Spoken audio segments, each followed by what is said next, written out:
नमस्कार मित्रांनो, मराठी मनोरंजन विश्वातील अनेक कलाकार जोड्या या मागील काही दिवसांपासून लग्नबंधनात अडकताना आपण पाहत आहोत.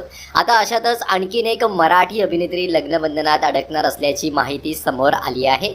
मित्रांनो, प्रसिद्ध यूट्यूबर आणि अभिनेत्री प्राजक्ता कोळी ही लवकरच लग्नबंधनात अडकणार आहे. काहीच महिन्यांपूर्वी तिचा साखरपुडा झाला होता. आता ती लवकरच लग्न करणार असल्याचं म्हटलं जात आहे. एका सामान्य कुटुंबातल्या प्राजक्ताने आज जगभरामध्ये तिची एक वेगळी ओळख निर्माण केली आहे. आता वैयक्तिक आयुष्यातही ती एक पाऊल पुढे टाकते. येत्या 25 तारखेला प्राजक्ताचा विवाह सोहळा पार पडणार आहे.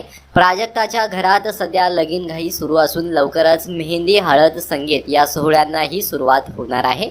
प्राजक्ता ही तिचा प्रियकर रुशांक सोबत लग्नबंधनात अडकणार आहे. तब्बल 13 वर्ष एकमेकांना डेट केल्यानंतर प्राजक्ता आणि रुशांक हे लग्न करतायत. तसेच प्राजक्ताचा होणारा पती हा नेपाळमधील काठमांडू इथला आहे. प्राजक्ता अनेकदा त्याच्या घरी काठमांडूला गेली आहे. त्यामुळेच आता चाहत्यांना तिच्या लग्नाबद्दल प्रचंड उत्सुकता आहे.